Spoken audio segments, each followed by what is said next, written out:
that's the overview of the course. So now let's go ahead and dive into today's content for session 1, which is the proposal management process. So our objectives for this portion are to learn how to actually initiate a proposal, practice building a proposal timeline. This is something that the PIs really value, and it's a great communication tool when you have a large research team, multiple people. Discuss how you can build rapport with the principal investigator. We call that the PI. You're going to hear that acronym a lot too. And then clarify the roles and responsibilities between the department and the research management group, that's RMG.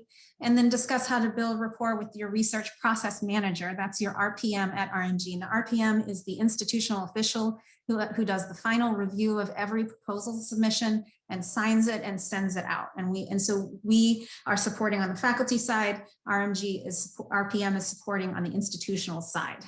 So, okay, so proposal initiation. So how does it start? Well, the PI notifies the research administrator of a submission. And when I say research administrator, I mean anybody who is supporting the proposal process as an administrator on the administrative and financial side. So whether your title includes that or not, you're a research administrator when you're supporting this proposal.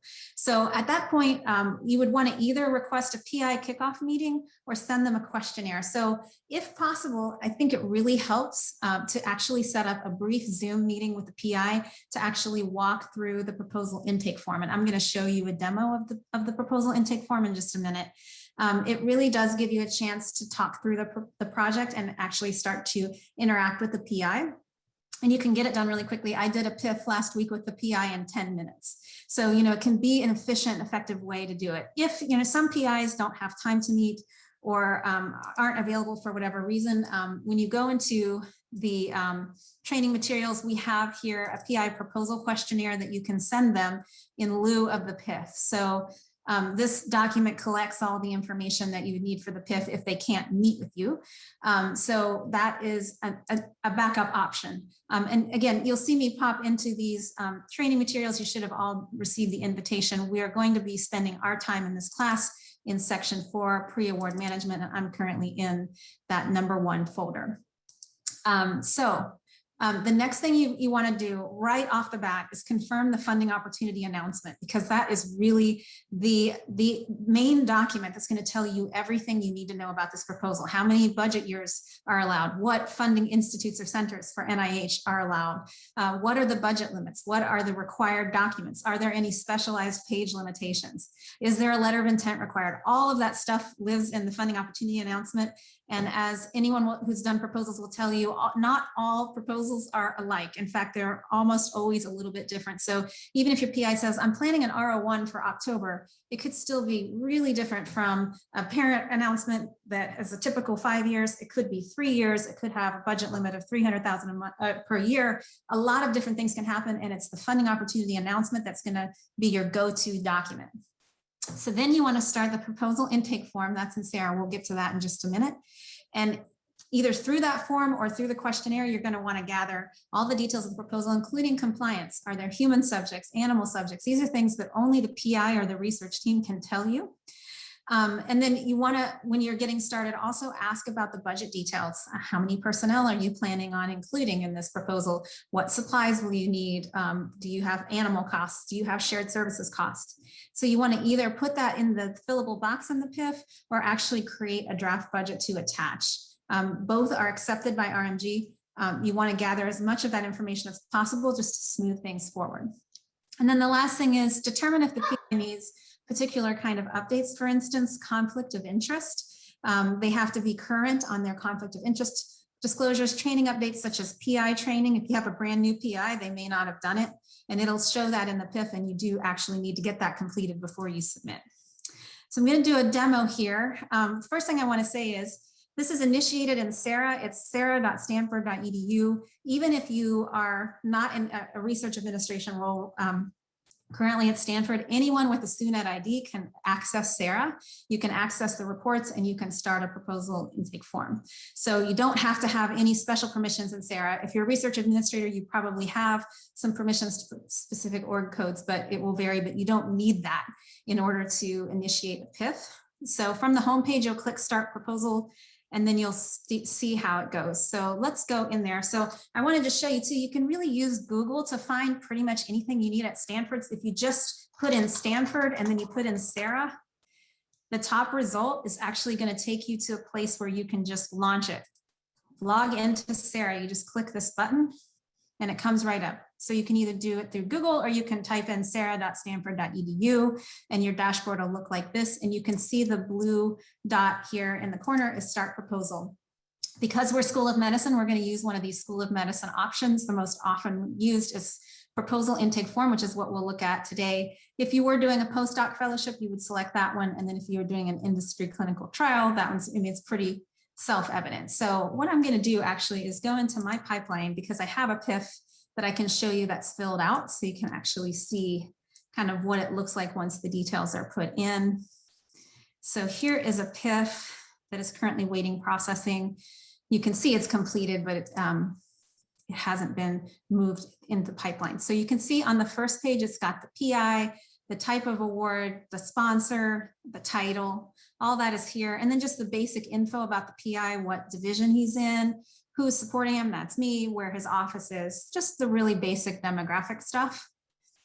On the second page, all your sponsor and budget details live here. So are we the subcontractor? No, we are submitting directly to the sponsor. We're the prime awardee if we get funded.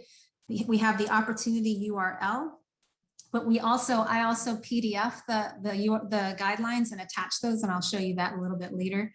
I've listed the sponsored deadline, and then we have an internal RMG deadline, which I'm going to talk about a little bit later, that auto calculates, and then we have the start and end dates. We would list any subaward information here if we had it, and then we attach the budget info at the bottom. If I only had information to type in, I would type it in here, but you can see that I have done my own budget and justification, so I had just indicated in the box that I was attaching it. Now this third page is where you really need the PI's help because this is all about your compliance info. Animal subjects, human subjects, is it a clinical trial? Your PI is going to have to tell you all this stuff. You're just not going to know that. And then the same thing with export control. If you have any international collaborators, all that stuff goes in here. And then the training where we talked about whether the PI is current on their training, it'll say it right here, training certification.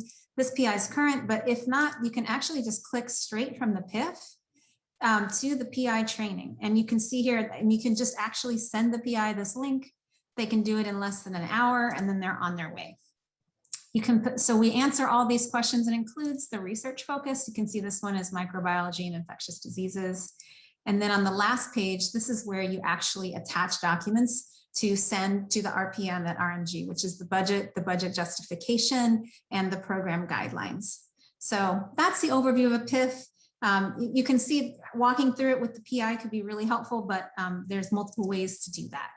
Okay, so you've done your PIF. The next thing your PI really appreciates is if you set a timeline.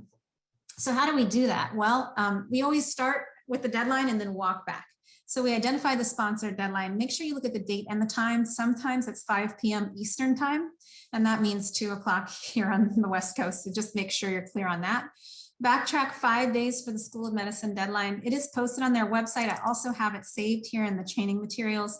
The School of Medicine's internal deadline policy.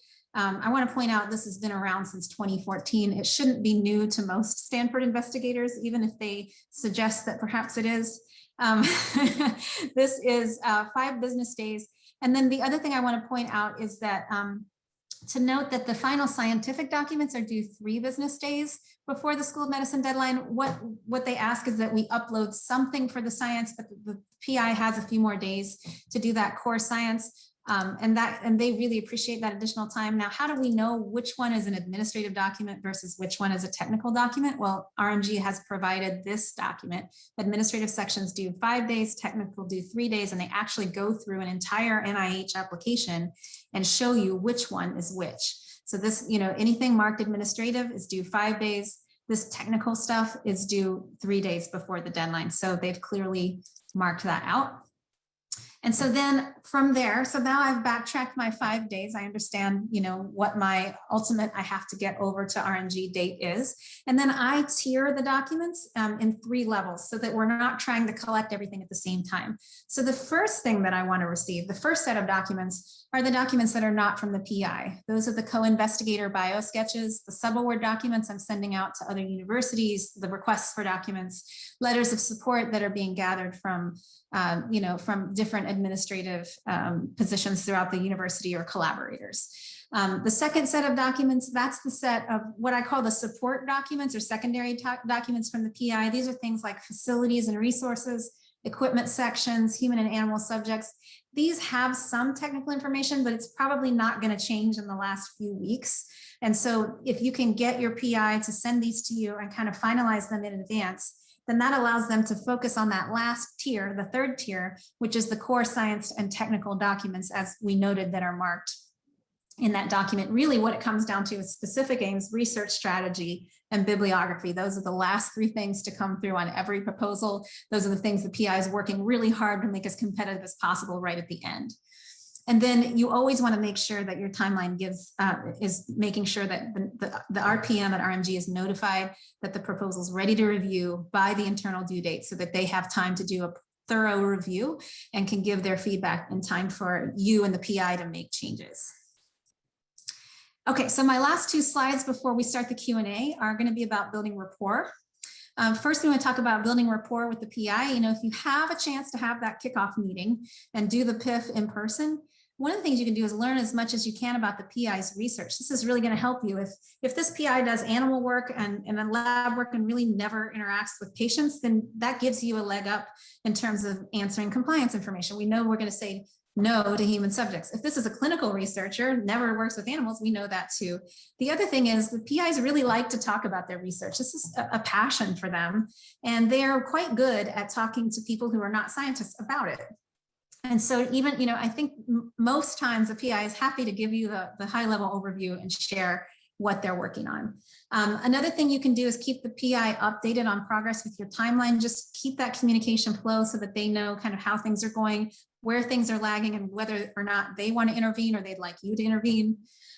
Respond promptly to the PI's questions. My advice is always within 24 hours, send them a response. Even if the response is just to say, I don't have an answer yet, but I've taken these steps to work on it and I'll get back to you as soon as possible. That way that puts their mind at ease that someone's working on it. One thing I say is, another thing is give the PI options and context for your questions. I'll give an example. So the role of instructor at Stanford, it could be a co-investigator, which is key personnel, or it could be non-key personnel. And for key personnel, you have to include a biosketch in the proposal, but for non-key, you don't. So when you ask the PI, is this instructor key personnel? Don't just say that and then send the email. Be sure to explain, for key personnel, we have to describe them in the budget justification having a significant role in the science, and we need to attach a biosketch. If we put them in non-key, we don't have to do those things. And so that way you're more likely to get a response from the PI that's accurate and prompt because you've given them context and options for their decision. I talk about being flexible and respecting the PI's priorities. Sometimes you'll ask them a question, it's really a burning question for you, but they may be working on science, they may be at a conference in Japan, they may not be available to answer right away. Try to be as flexible as possible and give them a little time to respond before you come back. Of course, sometimes things are urgent and you do have to do that nudge, but try to be as flexible as you can. Be sure to facilitate interactions between the PI and RMG. Again, if your PI is in Japan and is asleep and the RPM really needs a response and you actually know the answer, go ahead and respond with the PI copy to keep things moving, kind of eliminate that bottleneck. And then the other thing, this is our main priority, is keep the administrative and financial components moving so that the PI can focus on the science. That's really our ultimate goal. And then the last slide before Q&A, just talking about building rapport with the RPM and RMG. Again, the RPM is a key proposal partner. They are really there. They are a tremendous resource, extremely knowledgeable, and they see so many more proposals than we do, that they're really valuable partner to keep in good communication with and support as much as possible. I always let the RPM know when I know that a proposal is coming, even if it's just a quick email or a Slack message, just to say, we're working on the PIF, we haven't got there yet, but wanted you to know that this is coming up for the September 25th deadline. Provide as many budgets details as possible in the PIF. This just gives the RPM more information to go on when preparing that budget for approval. Try to give the RPM at least a week before the internal deadline on the budget and justification. And that's because the RPM has to go into the sponsor portal and actually type in all of the budget information on the sponsor screens, upload the justification.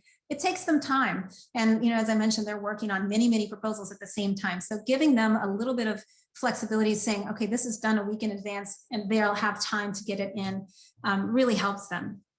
Same thing with the PI waiver. We route the PI waivers, and we'll talk about PI waivers in a later session.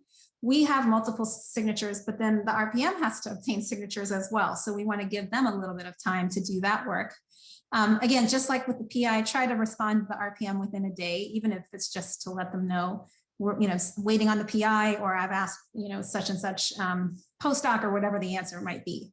And then the last thing I would say is, do try to research your question before sending it to the RPM. There's a ton of information on RMG's website, and so your answer may actually be on the website. And I do have a link here to talk about roles and responsibilities at RMG. RMG's website has this all really clearly delineated, and I just want to show you, look how much information is on the RMG website about proposal preparation and submission. What is a sponsored project? They have their own timelines, PI eligibility and waivers, the PIF. If you want to know how to do a PIF, there's video tutorials, there's a user guide for staff and PIs. There's just a ton of resources out here. So before you fire off the email to the RPM, see if the answer to your question might just live on this website. But to get back to what I was saying before, proposal preparation and submission, they've got it very clearly lined up. Department responsibilities, RMG responsibilities, and then supportive resources to kind of help us with as we go through. So